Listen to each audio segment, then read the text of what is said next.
I don't want chaos. I want order. I want justice. I want law. But I don't believe in peace of the graveyard where people don't ask questions. Recently, there's this certain pastor from Port Harcourt. The video has been trending on social media. The pastor came and challenged you, or so to say, said you should bring someone who is sick to his church, and if he fails to heal the person, he will shut down his church. But if he heals the person, you will forever remain silent and stop speaking against those he considers to be the fathers of faith. This challenge, I also read your response where you directed him to the nearest hospitals where there are dozens of sick people. Now, don't you think that this presents a very good opportunity for you to finally put an end to the so-called miracles? I don't know whether it is fake. I don't want to take sides, but don't you think it's an opportunity for you to prove beyond every reasonable doubt that what you've been saying is truly the way it is? I mean, we can arrange for real sick people instead of, because we are certain that he will never go to a hospital. How about bring in real sick people, take to his church in the presence of cameras and news media houses, and see if what he says he is truly who he is? Don't you think that that would be better? I'm a very scientific person. The place to prove sickness is a hospital. And he was smart enough to actually demand in his request that we should take the person to the hospital first and verify that the person actually had stroke. So he has already presented the ground for my response.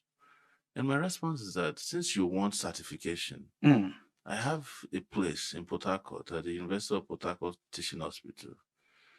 They have different stroke levels in the stroke ward, but the one that has the highest degree of certification of how bad or severe the stroke is the CSC ward. And we have it's a certified stroke ward. We have asked that he should go there. I have made all the arrangements. Doctors, nurses are on standby to go there. You see, what you're asking for is a show. When you're dealing with sick people, we can't participate in any drama because even their health at that point is fragile. So if I'm going to have to walk into an hospital ward where a certified stroke person is receiving treatment, dislodge all his or her support system. Some of them are on oxygen. They're being aided in their breathing because it's severe. That's why we say certified. I'm going to be responsible for killing the person before he gets to his church. So we'll go back, as he has requested, to the ward where you can find sick people. And he said he's only going to pray. He's not engaging in any physiotherapy. He said he's just going to pray and the person will rise. And we're saying, let's go to where these people, many of them, located in Lightning. Let's clear out the place. Not just one person. If it is one person, we can go and carry my mom. My mom has had stroke for 5 years. She's in my home. She's completely paralyzed. But if I go and carry my mom, that's just one person. But I want you to use the power you say you have to heal these people very nearby at the hospital. And they don't need to come to your church. I mean, your God is everywhere. You said you carry that power with you. It's not, the power is not restricted to your podium or pulpit or your church. So let's just go to, and that's where we are. But as of yesterday, the man himself has folded up because turns out he had locked up his wife for 1 week. He was arrested by the police. I heard this morning that he collapsed in the police station at the state CID. and he was rescued by a medical doctor. So I think that solves the problem. Who needs a miracle? So a healing prophet, a prophet endowed with all kinds of healing powers, was rescued by a medical doctor. Interesting. Let me tell you, Mm. and this is seriously, there's none of this medical, and there's none of this, GOs, general overseers, high level evangelists, pastors who mess with their health. They don't play with their health. They use some of the best medical doctors all over the world to heal themselves. They undergo surgeries, they undergo treatment. Some of them sell replacement therapy, some of the most expensive. They do hair transplants. Some of them do, BBLs. They do all kinds of, plastic surgeries. So why they're deceiving the masses that they can carry out what they know is scientifically impossible? So, but my argument is not about their trade, or the theatrics that is affiliated with it. My own argument is that society deserves some honesty, because I know personally that if the country is working the way it should work, um, our prayer points will be different. I don't want Nigerians who are praying to cure headache, who believe that olive oil made in Palestine or Italy can make you see when you know you can. I want a country where we have hospitals that are functioning such that even when some of the pastors can't see very well, they can get someone who knows how to treat their eyes to get the best treatment, such that they don't even need to go and hide when they are undergoing treatment. I know of a pastor that died. I think it's TB Joshua. When he had stroke, he didn't even go to a Christian country. He went to Turkey. Yes, he spent time in Turkey treating his stroke. He was flown there by his private jet.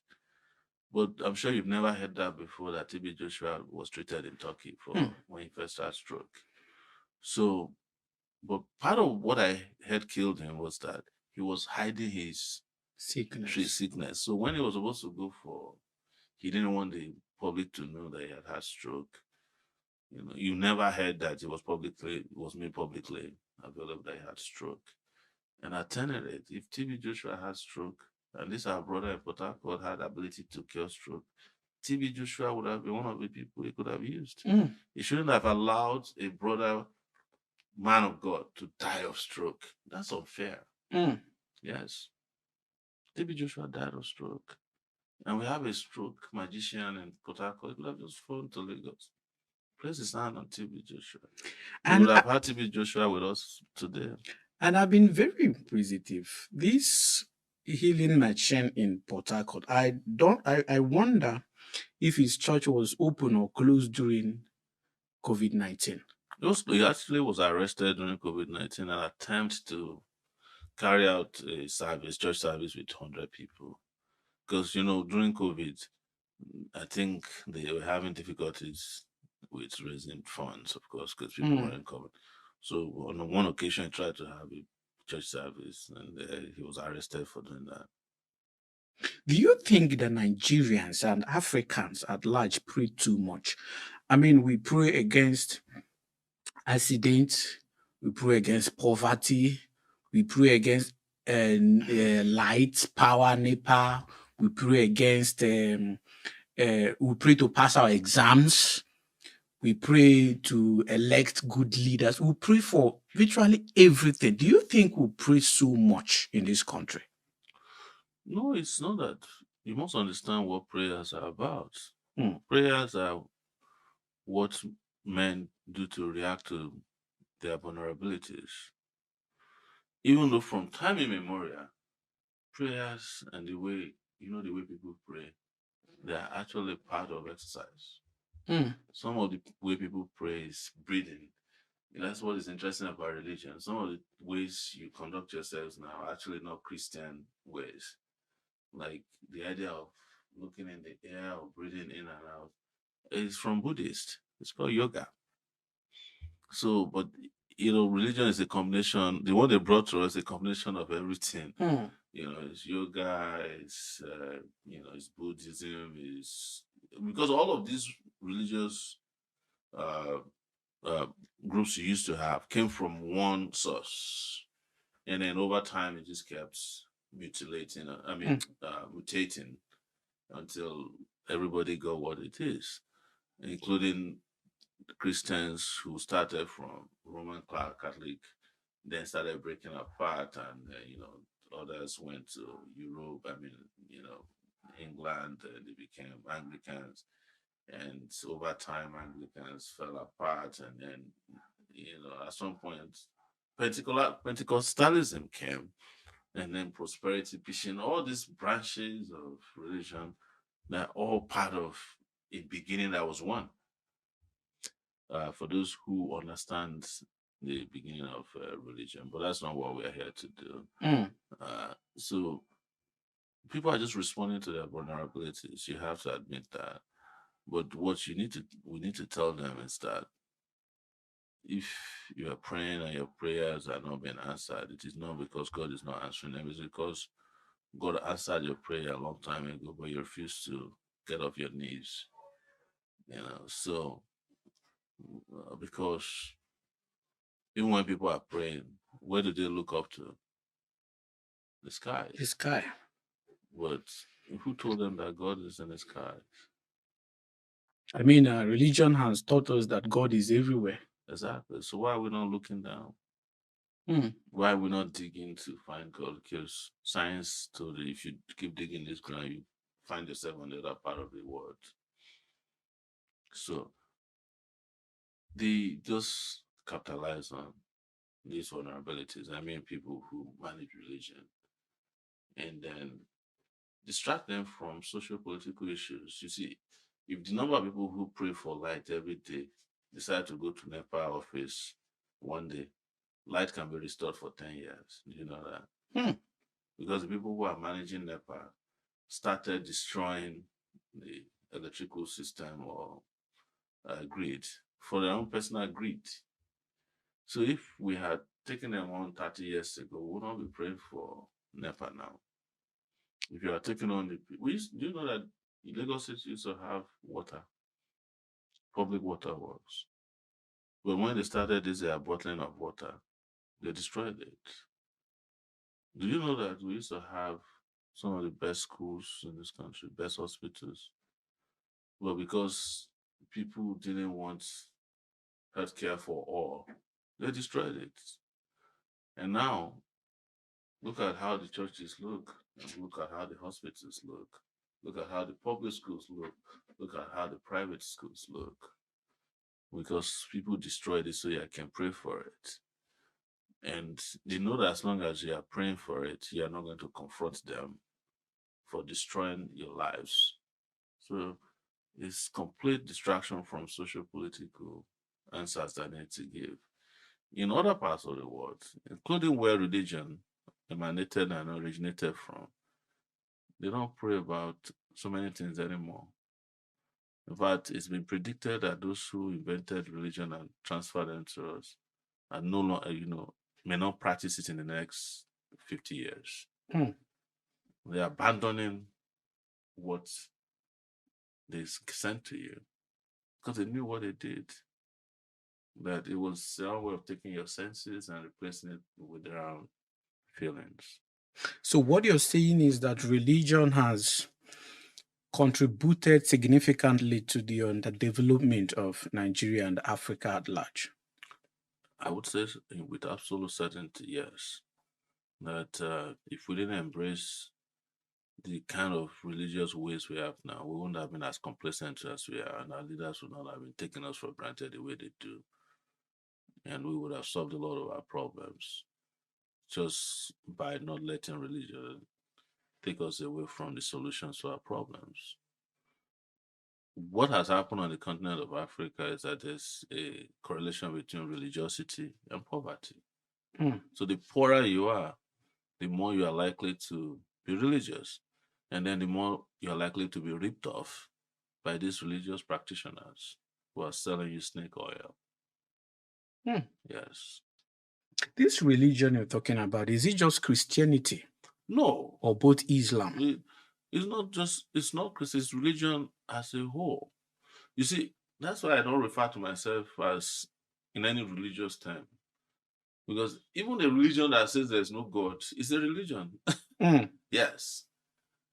Right? You still have to do some certain things, perform certain rituals that shows that you are religiously against, what everybody is saying. The religion of even our traditional practices that kills people, that believes that somebody can be converted to money, it's religion. Are you getting my point? That's why I made a distinction between herbalists and traditionalists. Are you getting my point?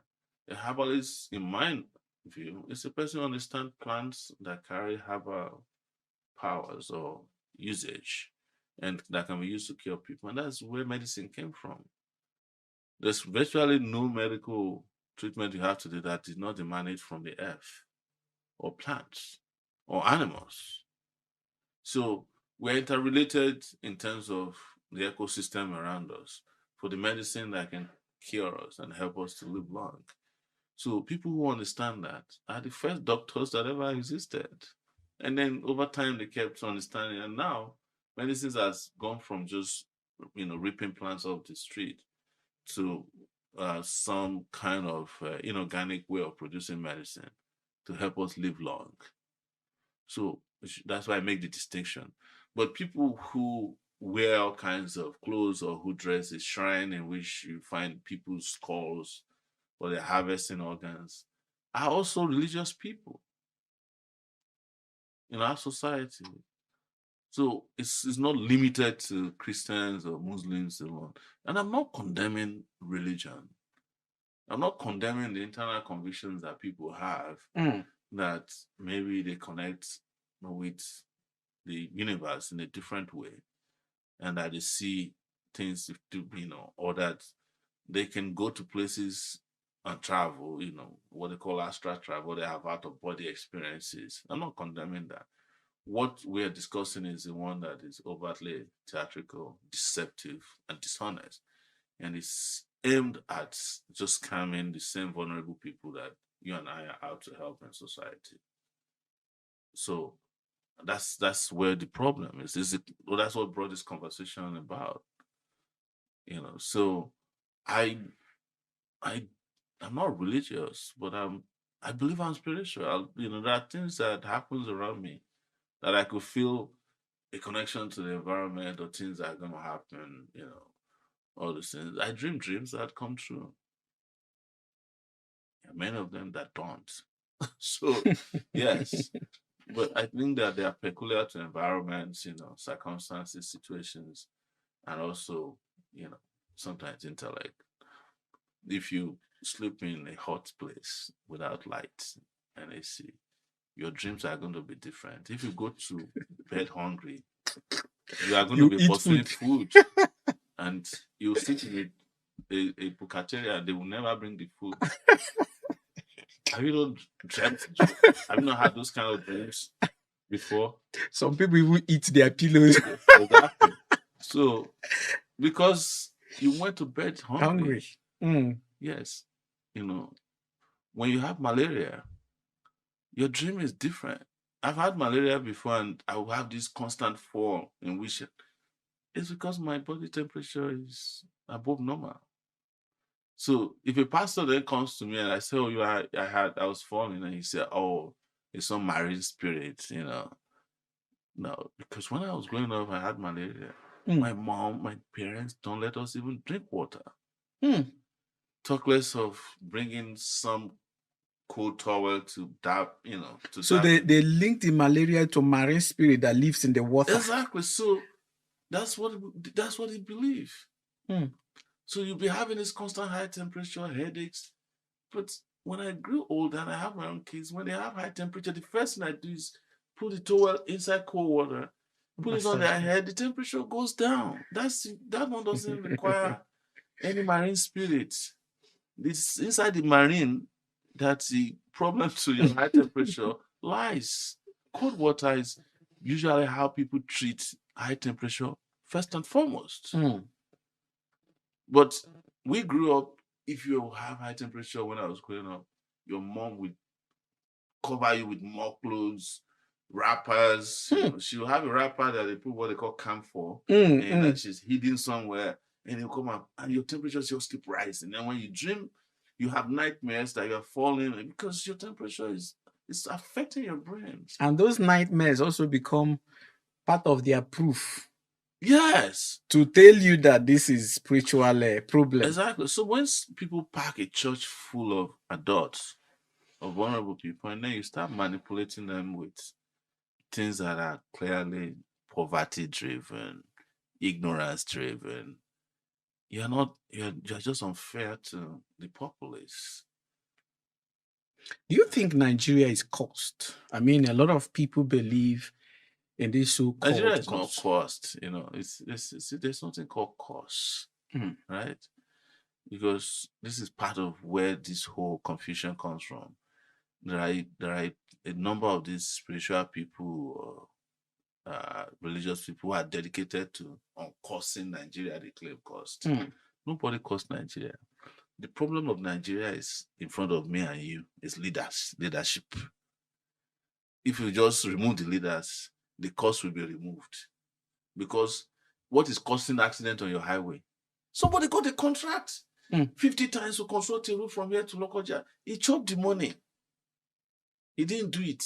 And then you now, instead of jailing him, you now go and buy olive oil, give to some doctors to go to Lokoja Junction to be pouring it on the ground instead of constructing the road that it will avert accidents. There's nobody that can avert that cost. The only person that can avert the cost on the bad road is Caterpillar, bulldozers, and road construction people. That's the only way. It's simple science. So no matter how much anybody prays, nothing will come out of it. There's nobody. If prayer worked, Nigeria is not a place that's an example of the effective nature of prayers. This country is broken in every sector. And this is a country where the highest number of people pray day and night. If people go to office in this country, they pray first before they start work. Yet no work is done. They pray during the afternoon when they have break. Yet no work is done. They pray after that. They have house fellowships. The Muslims have their own. You know, but how come God is not answering these prayers? It's because God is looking at you guys and saying, "You are these foolish people. I gave them gold, oil, silver, tin, bauxite, coal. I give them bitumen. I give them coal. I give them the highest numbers of river bodies, water bodies. You have tributaries, streams. You have the ocean. Yet they are boring hole in the middle of the Atlantic. Nigeria is the only country where somebody will go and drink, dig borehole inside the Atlantic to bring water. They do it in my village. I'm looking at them, I'm shaking my head. I have done it before. I made a borehole, but the river is like back of our house.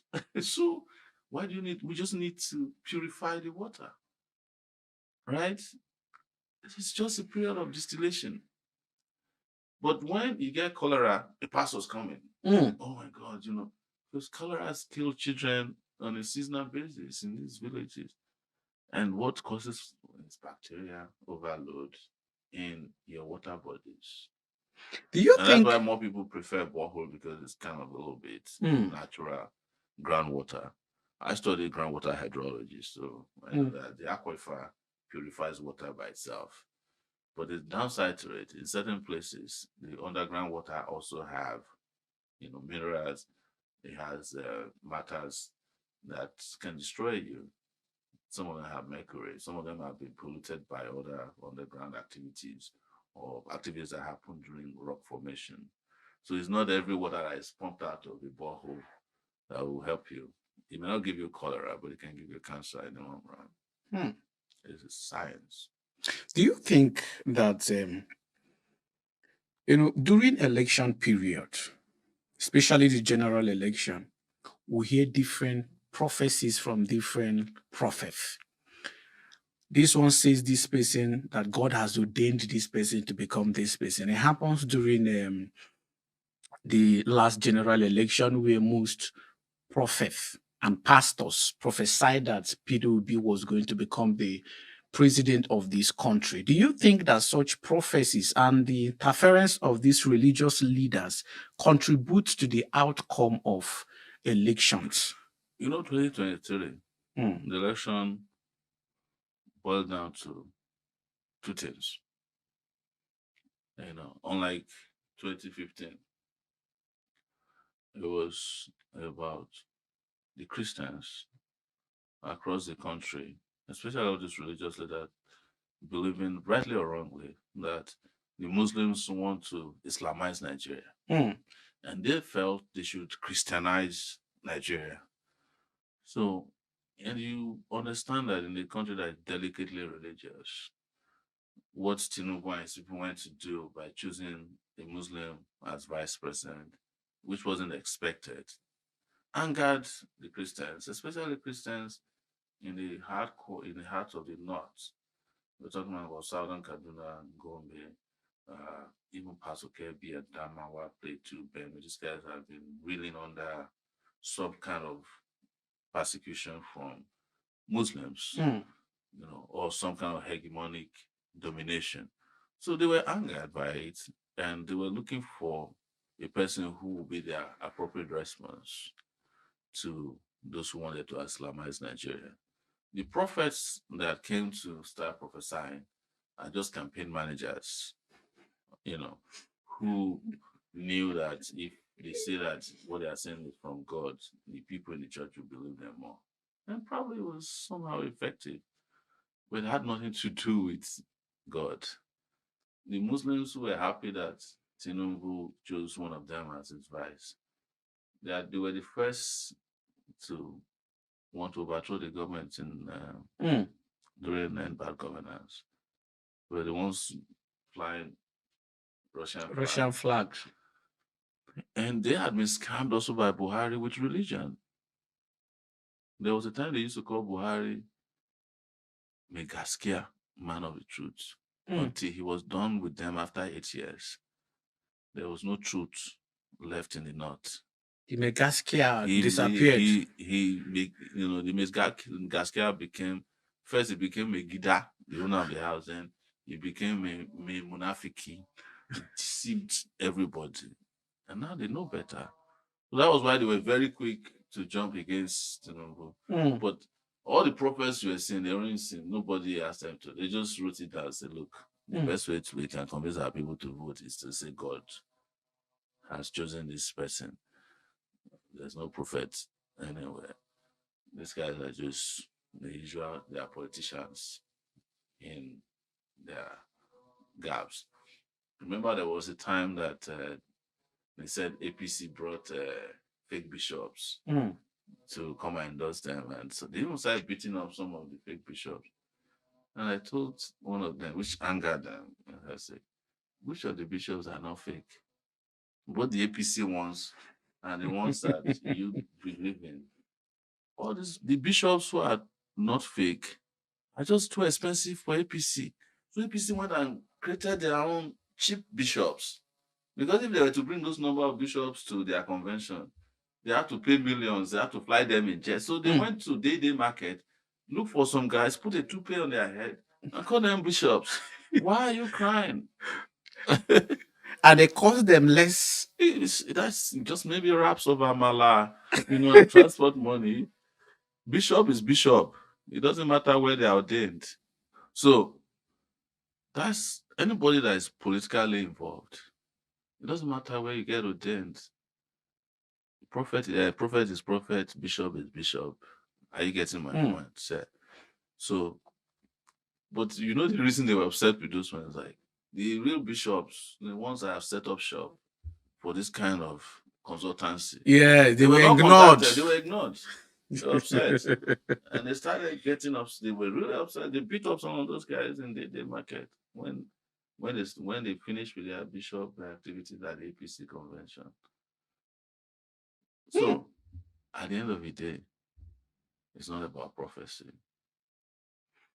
Do you think that the African spirituality, way of worship before the introduction of all of these religions we are seeing now, do you think it would have done the country better than what religion is doing to the country currently? I think African spirituality had a lot of understanding of the African environment. One of the things I found very interesting about African spirituality is that it's more friendly to the natural environment than the religion that was imported from outside.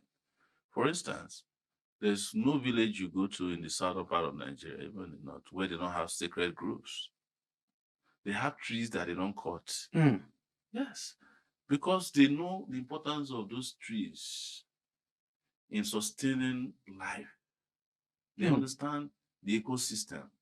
There are fishes they don't kill because those fishes have what they do in the environment. There are herbs that they are hidden. I think the only problem that African spirituality had was also when they started pressuring themselves to respond to the outside force, the religion that has come to crush them. If they are stuck with what they are doing and not try to respond and expose themselves, which was inevitable anyway, because the religion that came from outside didn't just come with the Bible, it came with the Maxim gun.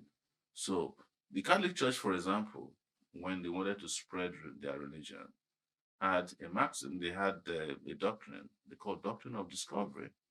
And what it basically says is that if they take their religion somewhere by peace and you don't accept it, they will impose it upon you by force. Therefore, what was known as crusade, not the one they're doing now, killed probably more people than has ever anything killed. Maybe a bourbon virus or measles or chickenpox in those days. They're killing themselves. Wars lasted for years in Europe and Asia and parts of India because of religion and the need to dominate the world. So, and till today, these holy texts are still being used to wage war against people. They're still used freely to kill people, silence people. So you can understand why African spirituality retreated very quickly. And they were able to make, it useless. But I suppose some of these contradictions, for instance, there was also a lot of propaganda that Africans were killing twins and all that. Whereas this may be true, but it might be that in those days, some places were doing it and some places weren't doing it. And if Africans were killing twins that badly, Mary Slessor didn't need to come and stop the killing of twins. They needed to have stopped slavery first. But the reason the white man stopped slavery wasn't because slavery was a bad idea. It was because they discovered machines that could do the job of slaves without complaining. So they didn't have a need for the slaves. Slaves were complaining, slaves were sleeping with their daughters. They were falling sick. It was just too expensive to maintain a slave. And becoming a part of their society. Yes. And they were also, their children were starting to look like slaves. They too were impregnating slaves. So the slaves were dominating their society the way they didn't like. And then the Industrial Revolution came. They discovered machines could do a lot of what slaves could do, especially when the steam engine came. And anytime man, especially in the West, discovered anything that could help the world, they first of all go for the part of it that can destroy the world. Even with AI now, they are more interested in the AI that can shut down the world than the ones that can help people learn. That's why you already have an AI problem, because they want to take it and dominate. One of the mistakes they made, which they are trying to make, is to make internet every common man's property. If they knew at the beginning that internet would spread so fast, they would have made it something that only rich people could use. But it's too late now. Wow. Okay, so this question I want to ask is concerning some of the people who are referred as to the fathers of faith in this country. Most of them have been very vocal against the political oppression and laws that are being made against free speech and all of that. So many of them have campaigned against it, spoken against it when it comes from the political leaders and angles. Now, recently, we've discovered that some of these big pastors who were very vocal, campaigning or speaking against this so-called oppression of free speech, have also established a certain group that they have empowered to go about arresting, intimidating, harassing, and suppressing those they feel have made some defamatory statement against the same fathers of faith. Now, I want to ask, do you think that this is the height of hypocrisy, or they have the right to do what they are doing currently? So what you don't understand is that these guys have always organized a religious hierarchy. And if you go to the Christian text, the Bible, and you believe the Bible stories, which you think they believe, what was Jesus's offense? Free speech. That was what they killed Jesus for.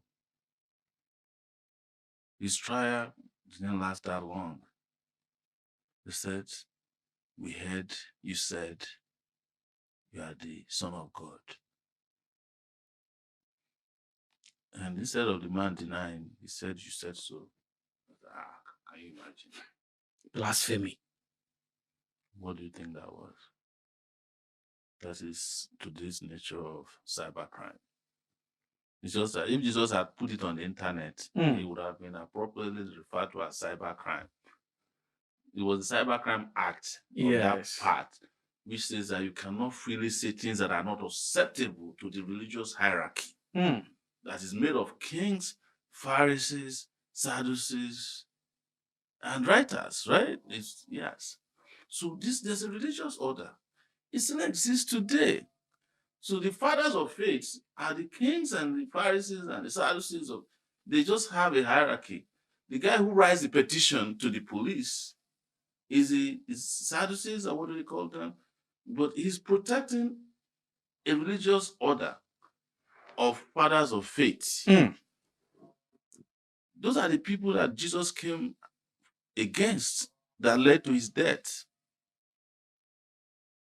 Based on nothing more than free speech. Forget about what the fathers of faith, because some of them don't even know the Bible. They only read the highlighted part of the Bible, their own Bible. I heard one of them even said that it was poverty that killed Jesus, that if they had money to go. These guys are confused.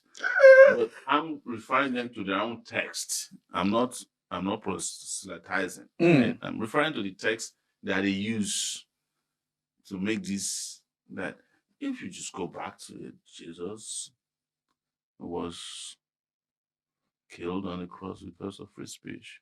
It's as simple as that. They did not kill him for the miracles he made.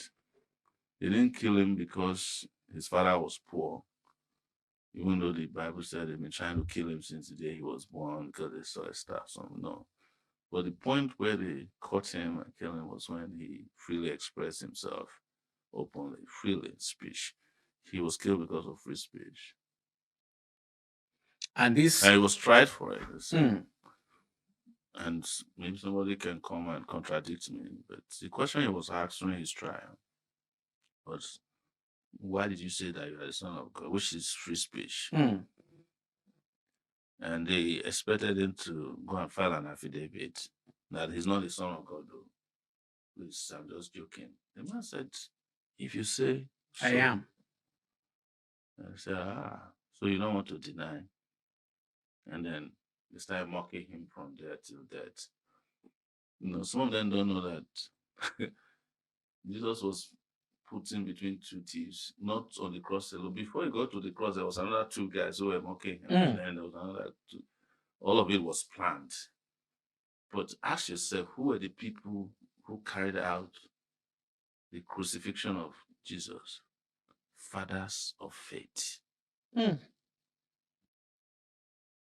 are the ones who were expecting the Savior, the Messiah, to come through the palace. And he came through the bush as the son of a carpenter.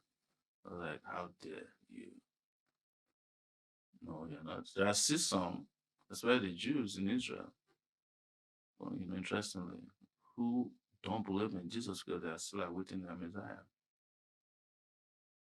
I think the Jewish community only has in Israel about 2% Christians. You don't believe. That's why it must beat your imagination that we actually fly there to engage in what's it called? Pilgrimage. That is for them. They love it because it brings in a lot of tourism money. That reminds me. Yeah. This pilgrimage of a thing, I've always wondered. I mean, these religions claims that God is everywhere. And yet, governors and political leaders spend billions and billions every year to send both the Muslims to Mecca, Christians to Jerusalem, and all of that. Money that should have been put into better use. And even say this openly, as one of the good things they've done for Nigeria. Do you think all these things are necessary? Going to Mecca to pray and Jerusalem. That is why I explained to you earlier that prayers that ought not to have been said on a daily basis. It's just letting off air of frustration, sometimes of helplessness. You can't blame the people that are praying, but the people who ask them to pray know the truth. That they're just helping the politicians to move money out in some instances. It's also to help, the politicians look good in the eyes of a society that should temporarily not want to see them. And it is the reason why people like us, when we know the simplicity of the problems that we tell you, I don't know how many churches they have prayed against me in this country. They actually organize against me in this. Organize prayers against you. Yeah, so not only when the prayers are not answered, they take me to court. I've had pastors who took me to court in the US. Yes. The Mountain of Fire guy took me to court in the US. And I defeated him. He took the prayer to church, And God still didn't answer. Because who is God? He's the person who wants freedom, who wants you to save the vulnerable, who wants the sick to be healed. That's the concept of God's love, right? But they are monetizing what they said is God. And anybody that comes against that monetization process they will now tag you the enemy of God that you are not. Whereas, what is the enmity against God? It is the deception and the lies and the extortion that is carried out in the name of God. That's actually the problem. Because otherwise, we don't need to go to Israel to go and pray. If you go to certain parts of Kaduna, you see the lush green vegetation there, you see waterfalls. But you can't get there because good governance has disparted this country. The Israelis are not going to come to Nigeria to come and seek the face of God, even if they tell them that they see God in Kaduna, because they know that Boko Haram will not let them live after they finish with God. The Saudi Arabians are not going to come here, even if they shift Mecca to Nigeria. Nobody will come until good governance arrives and you can get hotels, safety, transportation, all the things that makes you feel. You see, people that go to Saudi Arabia and Israel, they are likely to they went to go and see what, apart from what they believe, they also have gone there to rest and enjoy the fruit of good governance. Interestingly, they'll come back and tell you, Makkah, it's beautiful, physically beautiful. You know. So, my father used to tell us that at the time, Nigerian leaders foolishly say they'll go to Paris. Paris used to be the paragon of city beauty. They'll say, see Paris and die. What does it mean if you go to Paris, if you die, you have sinned? You're fulfilled. You're fulfilled. But then, over time, when they discover that Paris was falling apart, they start saying, see Paris and make Paris of your home. But these are leaders. They've seen Makkah, they have not made Makkah of their home. They've seen Tel Aviv, they've not made Tel Aviv of their home. They've seen America, they've not made America of their home. They embrace good things, they see good things, but they will never bring it home. Instead, they will carry the little we have to go and buy houses in those places that are good. And you keep praying for them, you keep entering church with them, make them elders in the church. Honestly, I'm not afraid to say it because a lot of people want me to be politically correct. They tell me all the time, Sowore, if you are not saying, if you are not against them, all this, you never win election. Keep voting for thieves. Now you go still suffer. That is your problem.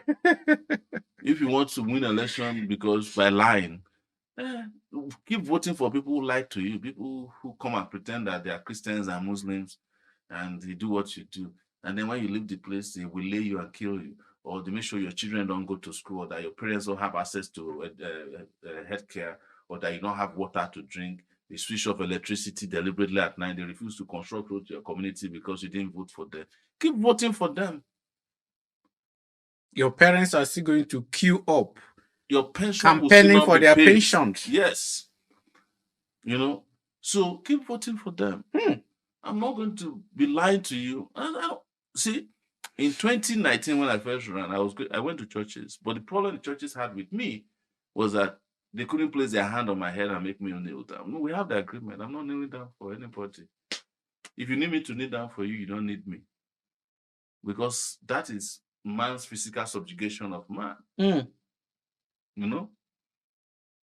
Even the Satan that they talk about, the elder Satan, he try to pray for Jesus. Jesus said, get behind me.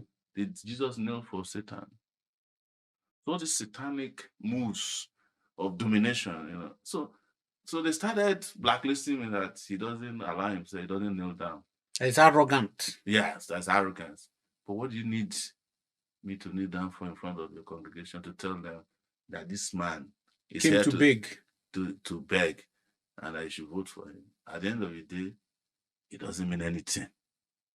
So our consciousness is not to the fathers of faith who want to place hand on my head and shake my brain until it falls apart. It is for the members of the church who deserve a better life.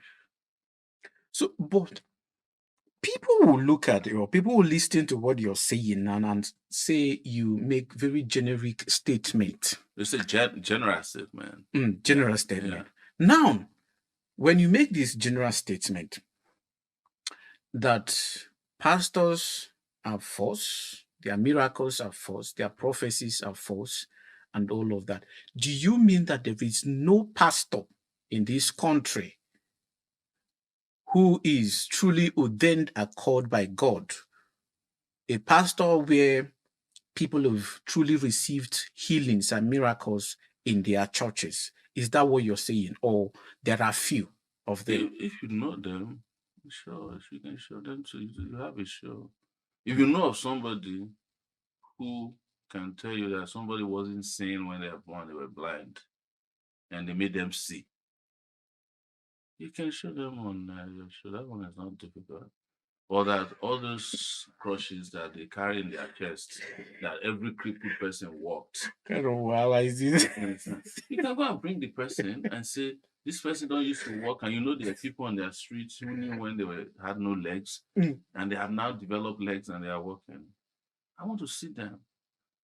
If you can't provide it, don't make a general statement too that some people are performing miracles. No. That means you are part of the deceit. And part of the problem is that the people who know the truth are afraid to say it because they don't want to be labeled as antichrist and all those general or generic names that they give people who out these falsehoods. Do you know the people who are called by God? Doctors. Yes. Because if your wife cannot have a baby, they will help the baby come out if they have light in the hospital. All right? So the people who work day and night to teach you so that you can have knowledge, teachers. Yes. You know, the farmers who will go and grow a whole farm and eat a little and sell the rest to you even on credit. Those are the people that are called by God. The policeman who truthfully, I'm not talking about the ones that collect bribes now, would lay his life down so that you can sleep at night while he's awake with one gun, hoping that he can kill all armed robbers that comes to your street. Those are the people called by God. Are you getting my point? And everybody who is honestly trying to make the world a better place. Because that's what God created the world to be, a better place. That's why he planted trees where they should be, put water where they should be. He made other places land. And he provided fish, he provided animals to create a balanced ecosystem.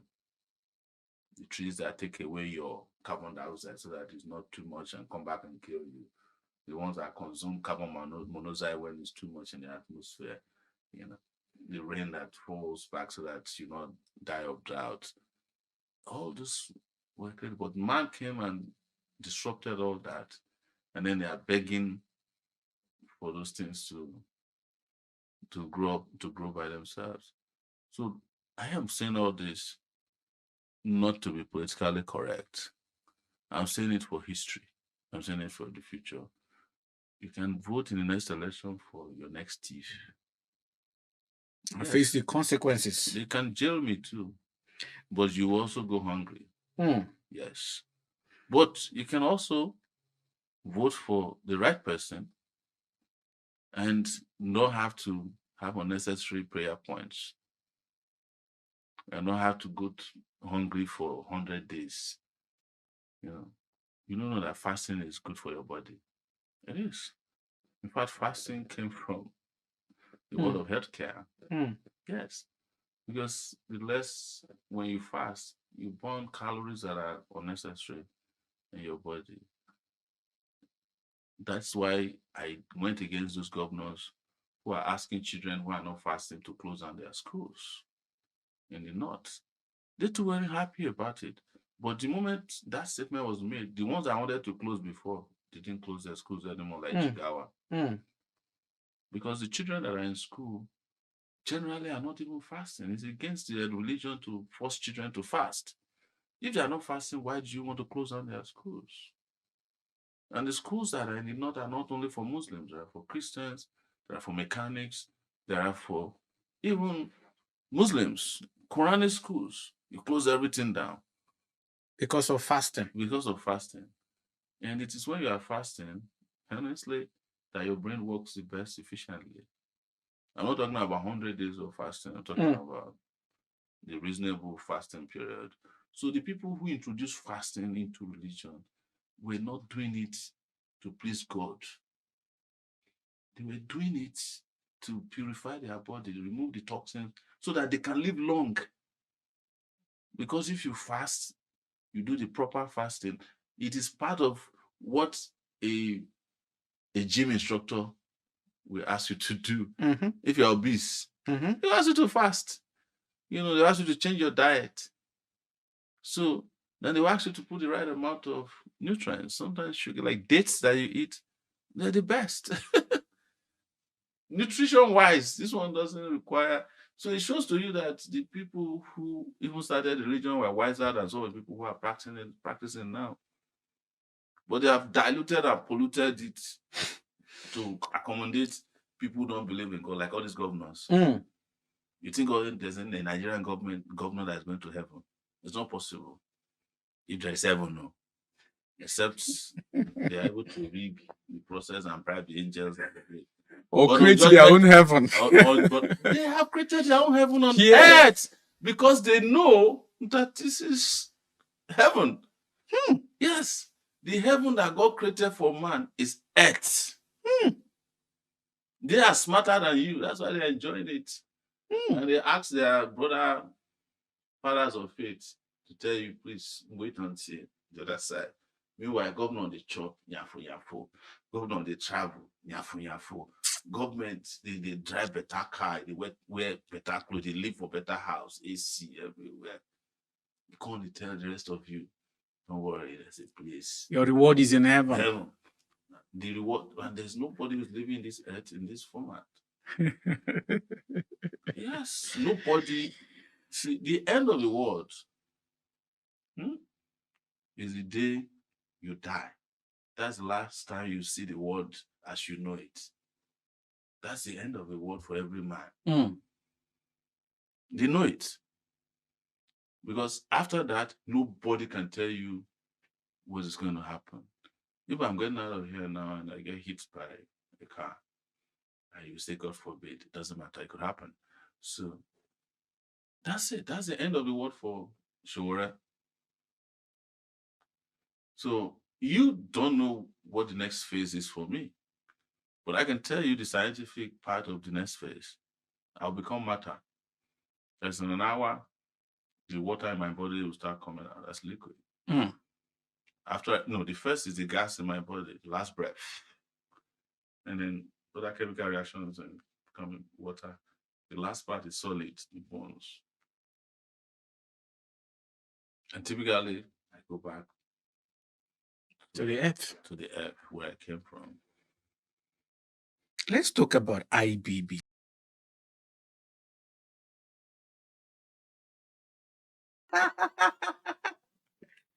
So while he was deaf and dumb, if they make up the no. It's smart even that day. Who quickly rush this guy? God. Who quickly rushed him? Who signal Papa, come bring his motor. Hey, you enter motor. We move. Now small beating will beat him. Small beating. How you manage the makeup? So if we will hear this guy, please leave him. You went and started beating him. How can you be deaf and dumb and you are making call? Who gave you phone? Who gave you phone? How you manage no phone number? That's it. Intentionally. He forgot. Yes, he forgot. He forgot that he has not finished his work. That his work finished when he motor to go back. God of Nazareth. Oh God. My brother, there is nothing like that too. Now they bring them. We have a lot of just bring mercenaries. They will come. Even if you want them, okay, like when we raise the dead person. Sorry, when we acted the dead person, will nobody die? We don't raise anybody. When we acted the dead person. The young man who hired the ambulance from Enugu State. We didn't hire it in Ebonyi State. It was at the crusade. The program was held in Ezekuna Hall in Abakaliki. Is that Ezekuna Hall? Ezekuna Hall in Abakaliki. That is Nsugbe. street behind motherless babies' home. People that follow those women very well, they know about all this. We'll hire the young man and the ambulance. We bought the casket. We only paid the ambulance man. We came with 12 extra people to act as the family, the compound, the neighbor, the mourners. So it will be 12 extra people. That was all we hired. The particular program. Those 12 is only to follow. People that will be wailing and crying and they know him is our person. So like when 12 people come in a congregation and identify they know this person, what is left again now for you not to believe? The Oma entered the casket.